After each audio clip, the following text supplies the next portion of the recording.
How's it going, everyone? It's David here, and I am at Busch Gardens Williamsburg in Virginia, which was regarded as the world's most beautiful theme park.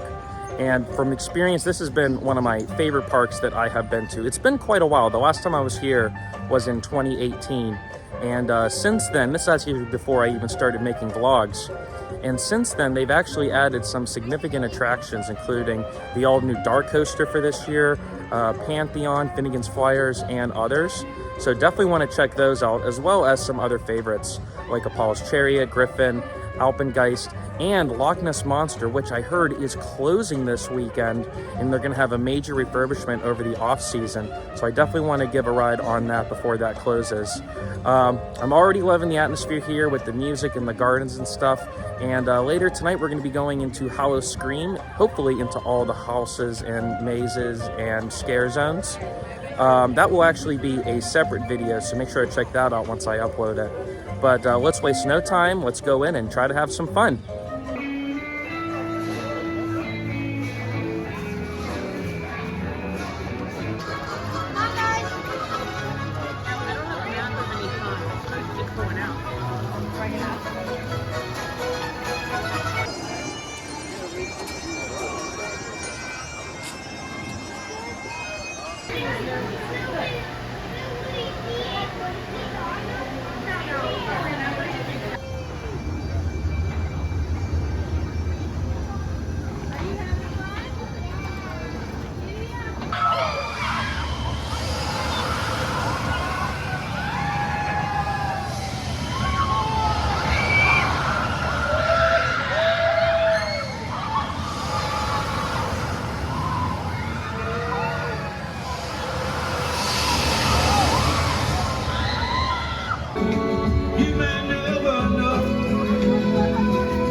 You were mean.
Just rode Griffon, and that is without a doubt my favorite dive coaster that I have been on. First off, it's really smooth, really forceful, and because it has the old school restraints, you get a lot of room between you and the actual restraint. So going over those drops and even a couple airtime moments, you're really flying out of your seat. It looks great here in the France section of the park. It's a great ride, it really is.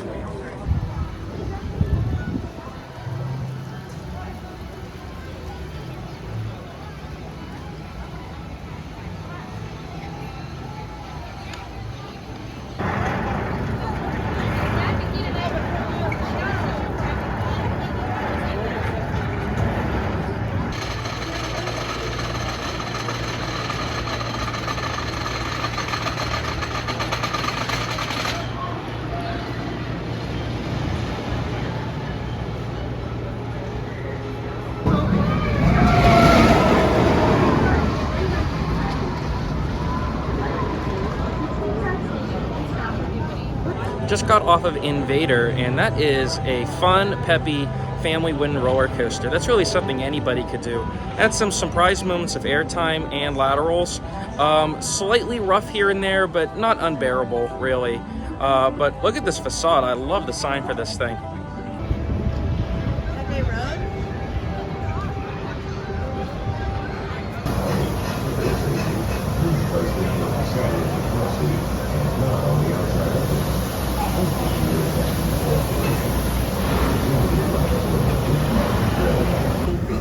Known for the strength from its flying floor and the speed of an eagle. Griffon lives up to its name, reaching speeds faster than 70 miles.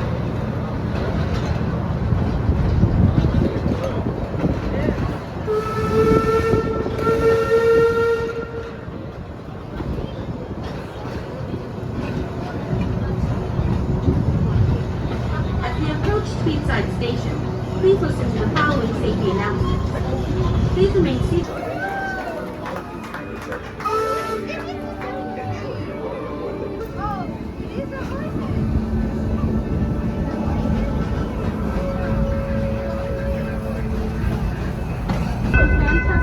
Now along the Busch Gardens railway system. As we cross the trestle, please keep your hands, arms, and loved ones inside the train cars.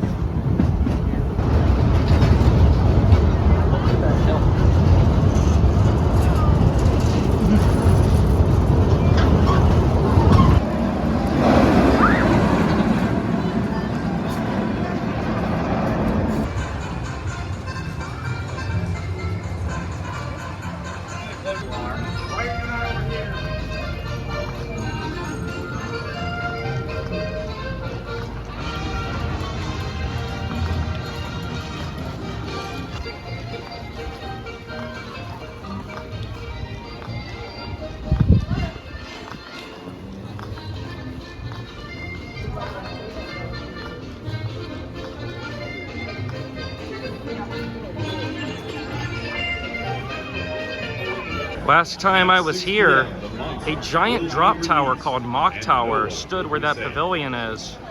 But right now, it's just a seating area since the ride has been removed.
Just had a ride on Apollo's Chariot, the first of these B&M hypercoasters, and I really, really liked it. I think it's a really good ride. I wouldn't say it's a great ride. You can kind of tell it is the prototype. First, the pros. The setting is great. Being along the Rhine River, going up and down the natural terrain, that's great. And the layout on its own is also really good. It has the helix on the far end. It's filled with plenty of floater airtime hills and has a surprise fake out with a big drop at the end before going into the final brakes. However, when you're going over those hills, you almost get airtime. You just get a little bit of airtime, and then it kind of bottoms out.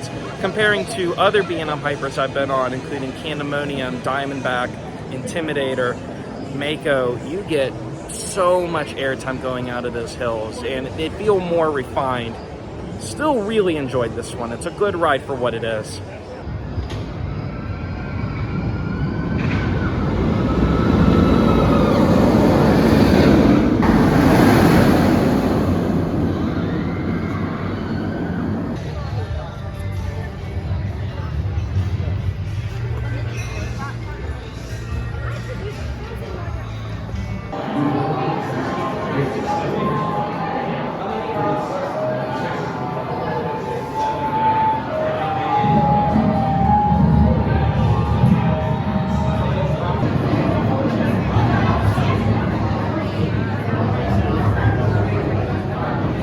Do you have what it takes to brave the storm? Let's find out.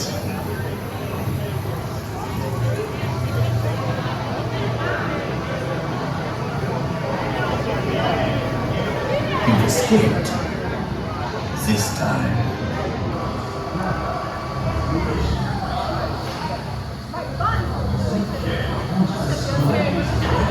Just had a ride on DarKoaster, which is brand new for this year. And to be honest, that was actually a lot of fun. You get to go around twice, which is great. If it only ran around once, it would have been a really short ride, but having 2 laps on that was really cool. Some of the projections and lighting effects and even like some props with ghosts and stuff, very, very nice. I will say, it does feel a little bit like a downgrade knowing what came before. I actually got to ride the original Curse of Dark Castle, which was like a scoop dark ride similar to like Spider-Man or Transformers, and that was actually a lot better than what this is. But I am happy that this building is now being utilized for what is still a really fun attraction.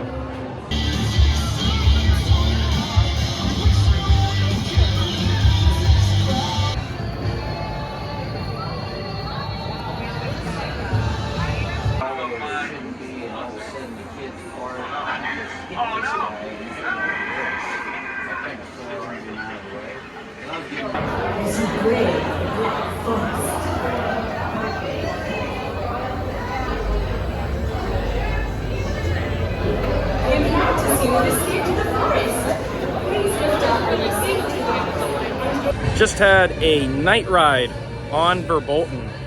That is a great family coaster. I would even say borderline thrill coaster. There's some intense moments, and we got the Big Bad Wolf show scene inside the show building, which was really neat. And as an added bonus with this during Hollow Scream, it was a night ride, which has always been a good night ride, but there's also fog in the outdoor portions as well.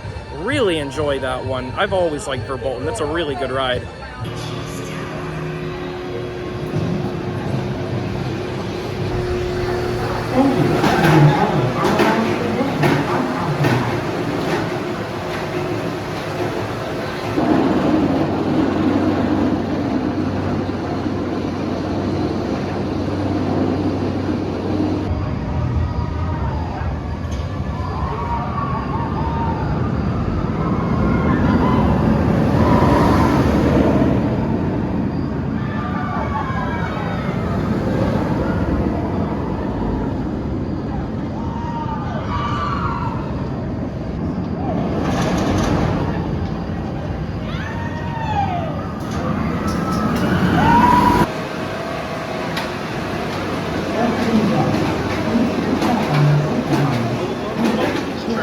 day. I've been trying to get on it all day, but it seemed to keep breaking down every time I would come across it. But I finally got on Alpengeist. In fact, got on 2 rides thanks to a single rider line. That is a spectacular B&M invert, easily one of my favorites in the park.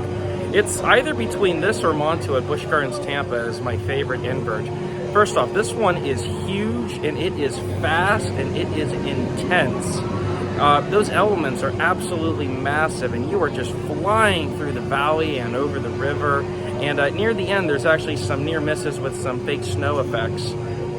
Fantastic ride. And it's great here at night during Howl-O-Scream with all the fog and the multicolor lights around it. It's awesome.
Just got off of the legendary Loch Ness Monster. Finally got on it. It was closed for most of the day today. And this is actually its final weekend. It is closing after this weekend for a refurbishment. And while it could certainly use some work, it is a bit janky in some portions. It's still a classic aero. It has a really good layout. It has a really good first drop that goes over the Rhine River. I love that extra long helix in the tunnel, and of course those interlocking loops.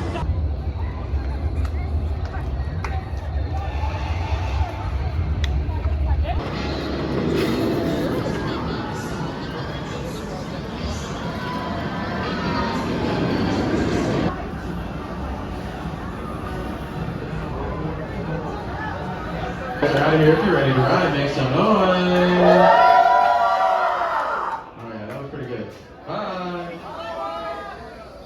Bye.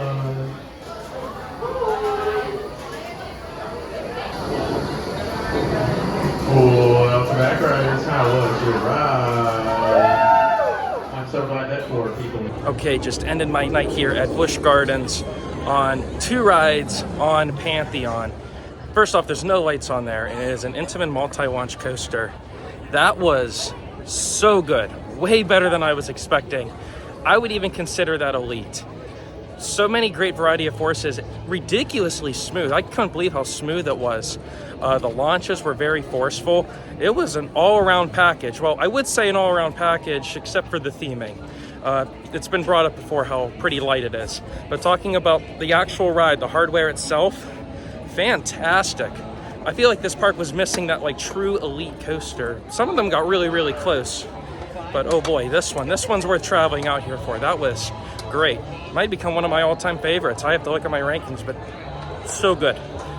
Huge approval Pantheon. I loved it. And that's gonna do it from Busch Gardens Williamsburg. Really had a wonderful time here. I forgot how good some of the rides here as well. Highlights were definitely Pantheon, Alpengeist, Griffon, Verbolten, DarKoaster. Pretty much all of it was good. This is just a great park to just walk around and soak in the atmosphere with all the European music and architecture. It's great. This is still definitely one of my favorite theme parks in the country that I have been to. Really, the only negatives I had is that there were a couple rides that kept breaking down, and I didn't really report on this, but like the price of food and merchandise, really expensive. At least $20 for a good sized portion meal here. And yeah, just go in expecting that and it shouldn't be too bad.